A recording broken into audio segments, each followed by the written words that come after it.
Hey, what is up guys? It's your boy Speed here, and today we're back with another YouTube video. Today we're going to be doing a position 4 tier list for 7.37D. That's the patch, right? Yeah. And yeah, I mean, it's funny. I obviously, like, when I'm making these tier lists, I use the old tier list, or like the heroes from the old tier list.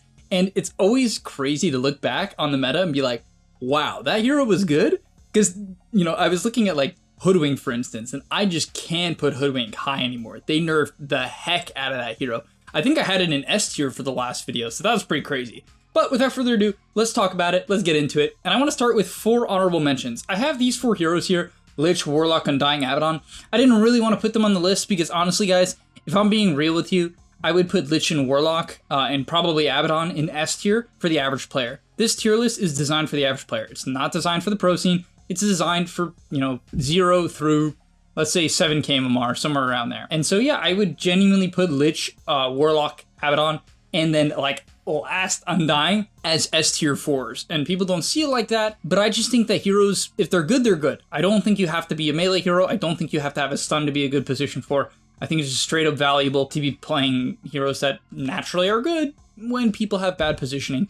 Also, all these heroes are just really strong right now, in my opinion. I think Undying is super underrated, and it should be looked at more. But okay, let's move on. So let's get into the E tier, the worst heroes. On top of that, go sign up to the Game League website, guys. I'm posting new content over there almost every day, and I'll see you there. First of all, we have Nature's Prophet. Problem is, hero's too good in the pro scene. It's just a classic story. It's one of the hardest heroes in Dota.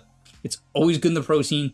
The Treant got nerfed 50 times in a row, and so this is just terrible. Don't pick this hero, it's just way too difficult to have impact on. Wind Ranger, they nerfed the heck out of this hero, mostly as a core, so I do think support Wind is like, it's better than Wind core, but it's still bad. You know, like, maybe you could put it in D tier, but like, in general, I just wouldn't recommend it. I would leave it in D tier, I would stay away from it. Then we have Monkey King. I don't think this hero is good as a core for the average player, it's just way too difficult. It's also been nerfed a lot, they nerfed the Gleipnir build a lot, which I was a fan of. And I think Monkey King support, while it's not unplayable, the nerfs to Simeon's Stride made it way, way worse. Then we have Batrider, the lowest winner hero in average Dota right now. Way too hard to execute on, doesn't scale well, hard to farm. You have to farm, which most people don't do well. Like, there's too much that can go wrong on Batrider. It's hard to play, doesn't scale. Its laning is good. That's really the redeeming factor of this hero, but in average pubs, laning is less important than a strong mid game because there's just more net worth swing in the mid game. Next up in the D tier, we have Coddle. I initially had him in the E tier, but I think Coddle Storm is just a little bit too good, and so he's D tier. Then we have Sniper. I think this hero just doesn't scale well as a 4. Ringmaster, it's crazy to see him in D tier. They killed it. Like, I couldn't believe it. I couldn't believe my eyes. They killed Ringmaster. He was S tier, by far the best hero in the game for quite a while, even after nerfs, and then they just slaughtered him. So yeah, he's D tier or C tier. Then we have Mirana. I think Solar Flare Mirana is actually okay if you design an entire draft around it, but in pubs, when there's a lack of synergy based around picks, it's just not worth it. Then we have Techies, way too many nerfs. I just don't think any of the facets are really good enough. Tiny, a nerf too many times because it's good in high MMR. It's kind of, it's like certain heroes just like this. Certain heroes like this just get the treatment, and I think Valve just kind of accepts the fact that like Furion, Batrider, Tiny, just generally are going to have a bad win rate for most pub players because, well, number 1, they're all pretty difficult, and number 2, they're very valuable in the pro scene. NP because of like his split push potential and typically good laning stage. Batrider, a repositioning, Tiny repositioning. Repositioning is better when people get better, but yeah, it's just don't pick Tiny. Pick one of the other melee heroes. Snapfire doesn't scale well, got nerfed too many times. Weaver, the only reason why I think Weaver can be C tier is I think Sniping Careers is really good, and I think this hero really is one of the best Vessel buyers in the game, and Vessel's a really strong item, so I kind of think that maybe it could be a low B tier hero, maybe, if you're like a true specialist, but ever since they made it where it, you know, is back to the old Weaver, where it doesn't have the E built into the hero, it just falls off for me. On top of that, they nerfed the numbers on like everything when it was super meta in the pro scene, so it just super got killed, again, because of the pro scene. Then we have Rubik. I don't know, I think this hero's just trash. Grimstroke, kind of okay, but it's sort of similar in my eyes to something like Mirana, where you have to have, it's like, this hero to me is a counter pick hero. It's like a support where in Captain's mode, I want to pick it like semi-late into the draft as a response to like Omni Knight, so I can link people who get repelled, or like Inkswell because I have 2 melee heroes I can pair well with, or like they picked Bane and I have melee heroes and I can dispel Bane's ulti with my shard, and I have good targets. Like, I think you need a lot to make this hero good, and it's hard. Then we have Hoodwink, too many number nerfs. Earth Spirit, good vessel buyer, but not a good support, better mid hero. Tusk, I think for the pro scene, this is an S or an A tier hero. I think for the average player, it just doesn't... You have to basically be really good at laning. Tag Team Tusk is one of the best laners in the game. But again, for average pubs, laning dominance, while it is notable, is way less important than a strong mid game. This is always going to be the case. I even believe it to be the case in high MMR too. Like, very, very high MMR. So, pro scene, very dominant, super good with certain meta heroes, like a lot of the range carries. And so, again, maybe if it was paired well with, then it's going to feel a lot better.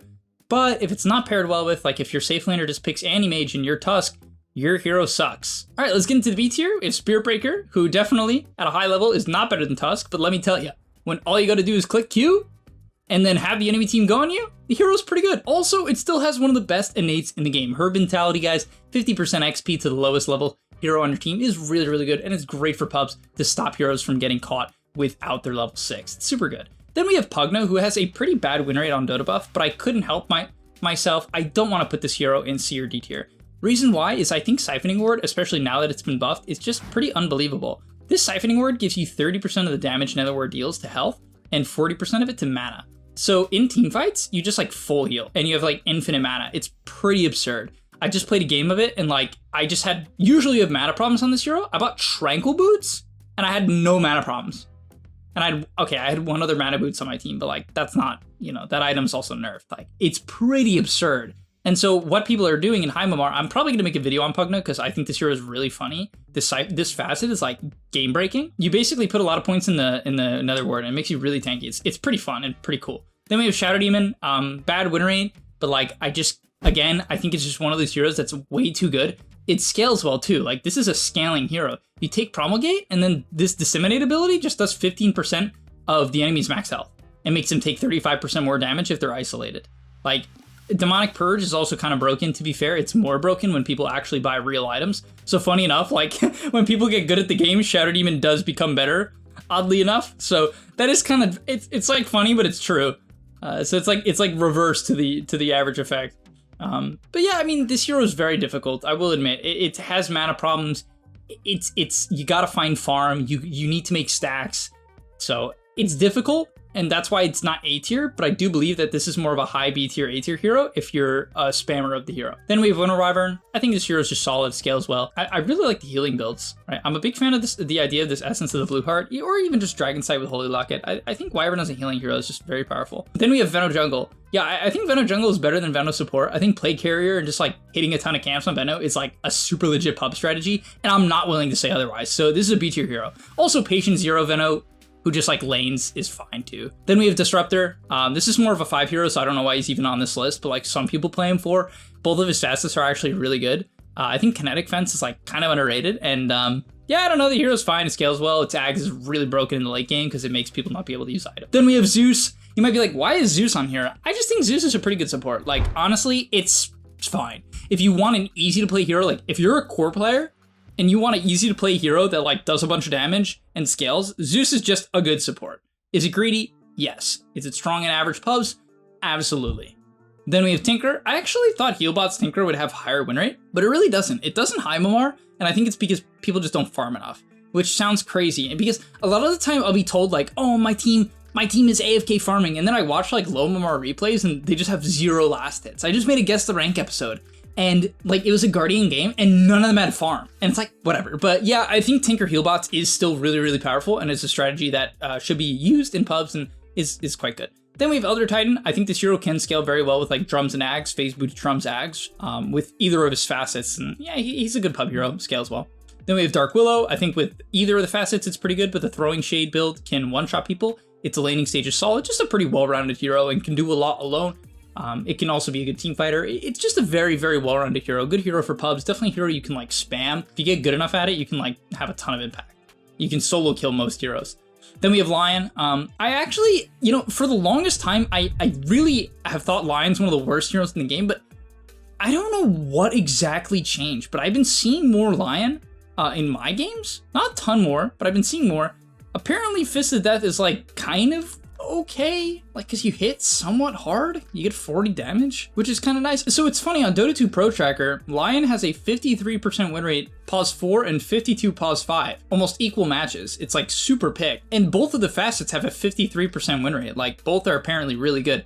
Way more people take Essence Eater, which kind of makes sense to me. Fist of Death definitely seems like a bit more of a meme. I don't know, like, I guess I feel like this hero's just fine. I don't know what to say. Like, I wish I had more input on Lion, but I genuinely don't. I thought that this hero's trash for forever, but it seems like okay now. Next up, we have Muerta. The win rate of this hero is really bad, but I think it's just OP. I just made a video on it. If you haven't checked that out, I'd recommend go checking it out. This hero is definitely B tier. Then we have Earthshaker, just the king of team fighting.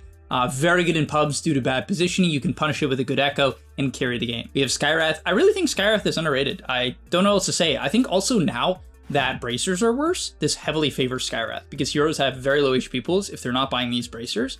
And, you know, you're not going to have like 4 heroes on the enemy team with 8 bracers total who you can't burst. Like, that's not going to happen anymore because of the 25-minute change. And I think that heavily favors burst damage heroes. To be fair, I think it also favors heroes like Lion and Willow. So definitely impactful. Then we have Venge. Just love the scaling. I think you just go Ags.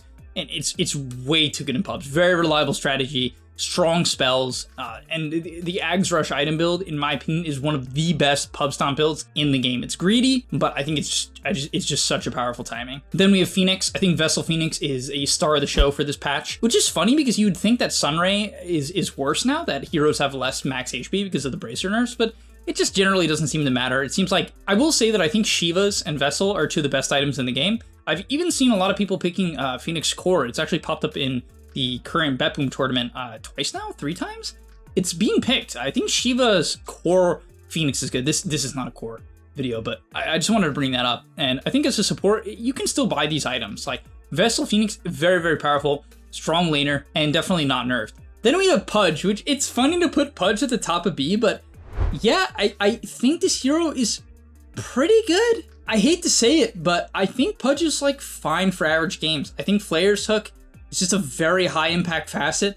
If you hit a couple of hooks, you're gonna kill people, you're gonna get the job done. I think the Shard is just solid for pubs. You know, you have this heal, you scale well, just naturally, of course, due to your innate Flesh Heap. Pudge is a fine hero. It's pretty solid. It has very good win rate.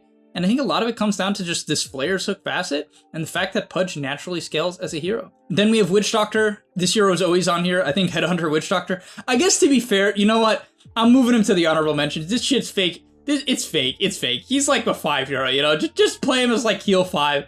He shouldn't be there. And then we have Marcy. I am a huge believer in Marcy as a 4. I think largely because of the meta. I love pairing this hero with a lot of the aggressive range offlaners that are in the meta. Examples of this are like Visage and Enigma. I think these are 2 of the best lanes in the game right now. And on top of that, I just love Marcy as a pub hero. Yeah, it's a little bit difficult to play. As a result, its win rate is not that high, but I do believe that this hero's impact is unbelievable. If you're looking to solo carry games, this is the hero. Why?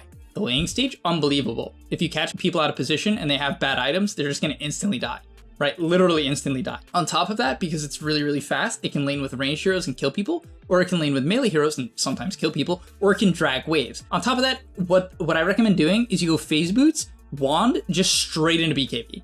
And then when you have BKB, you can solo kill almost any hero in the game, including cores. And so yeah, I'm a huge fan of this hero. I think it's very reliable. You just gotta be patient on your BKB timing. Don't buy small items. You guys know I love small items. Don't buy small items on Marcy. I actually generally don't think it's worth, but I generally think just hitting a strong mid-game timing of BKB into like Chrysalis, BKB Armlet, BKB Basher is a very strong way to play this hero as a support. Then let's get into the A tier. First of all, we have Shaman. If you're above 10k MMR, this is not for you. I think Shaman is terrible when people get good at the game. Why? They cancel shackles, the hero's laning stage is semi-abusable, its bad cast ranges get it punished. It has flaws. But you know what it also has? It has an eject button. This foul play thingy just keeps you alive in fights. If people don't track it well, you're just gonna live. It takes objectives by itself, and when your team sieges poorly, it's very, very useful. You have solo kill potential, and kind of similar to Lion, in pubs, people are just out of position all the time. And this is, of course, one of the best heroes in the game at punishing that. It always has been. It always tends to have a pretty good win rate in average games. And ever since they gave it this foul play, its win rate has been high. And I believe it's just a very good pub strategy, to be frank. It's just good. And I actually think Cluster Cluck is like pretty underrated. Basically, it turns your ally into a chicken, and it's really good because it dispels. So it gives Shaman a dispel, which is pretty unbelievable. It also makes it where, like, when you turn into a chicken, it goes into, like, a billion chickens. I don't know how else to explain it. There's, like, 3 chickens. What do you mean? A bunch of cocks. All right, let's get into the other A-tier hero. We have Nyx Assassin. Talk about really strong mid-game heroes. This hero in Marcy, to me, okay, and one of the S-tier heroes, is, like, the staple of staple insta-kill 1v9 supports. This hero, probably Shaman and Marcy, are heroes you can have really high solo impact on. And maybe like Muerta and Willow are up there too. Dagon Nyx is just OP in pups, flat out.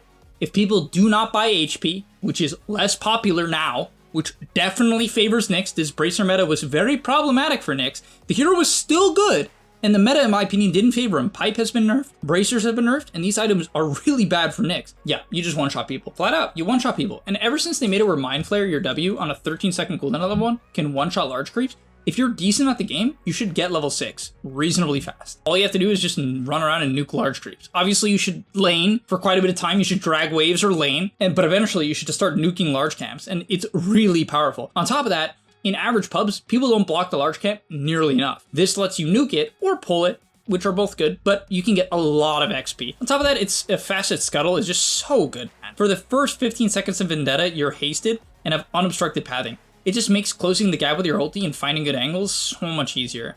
Like, ever since they gave him Scuttle, it's just really scary to play against Nyx because even if you're under a sentry, this guy can come out of the trees and just blast you. All right, now let's get to the S-tier heroes. First of all, we have Bounty Hunter, probably to no one's surprise. Just love this hero right now. I think Vessel Bounty Hunter, super good. It's been buffed. This hero's been good for a while now, flat out.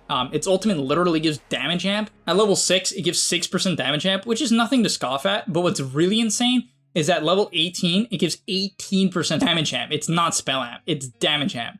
So it's all forms of damage, which is why this hero is pretty crazy. When the game progresses, like when you hit level 12 on Bounty, heroes you track die really fast. That's why if you track someone and then hit them with Janata, Vessel, and Shuriken them, they just lose like at least half their health. If it's a support, probably 2/3. Because this damage amp just matters. It just matters. It also gives you a ton of movement speed. It lasts for forever. You have some of the best talents in the game. I think Shuriken Toss Slow at 10 is really good. I think Damage Taken in Shadow Walk is good, or Track Gold is insane. The reason why Track Gold at 15 is pretty insane is because it works on the ally bonus gold. So ally bonus gold obviously is a more important stat than self bonus gold because the self bonus gold is one hero. The ally bonus gold, when it's an extra 45 because it works on the allies, right, that can go to an extra 4 heroes, you know? So what is that, an extra 180 potentially? So it's really strong. It's so much. At 20, both of them are really good.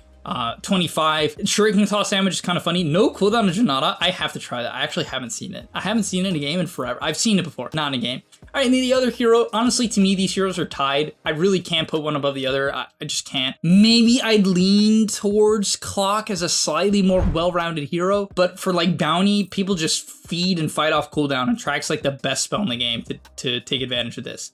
And like Death Toll on Visage. And so yeah, Clockwork. What's good about Clock? I mean, what's not good about Clock? Everything, this hero just does it all. It's a vision hero, it's a stun, its laning is not good at level 1. It's like okay if you're good at using the cogs, because you can burn quite a bit of mana and do honestly a decent amount of damage if you're good at hitting cogs at people. And at level 3, you can kill any support. At level 4, if you take cogs again, they deal 125 damage per cog hit. It's like so much damage. This hero has a slow, right? They made it where Rocket Flare slows. They kind of just gave this hero a lot. On top of that, they recently changed the cogs where like they bounce in a different way. And when I read it in the patch note, I think it was actually the most recent patch. Is it the most recent patch? Yeah. Enemy heroes caught are no longer pulled to the center of the formation. They are now placed inside as far away from the center as possible while not touching a cog. So like frequently what this does, it will just push people to like the back of the cogs. You know what I mean? Instead of putting them in the center, it will just push them all the way to the back. So it puts them even further out of position now, is my experience with it.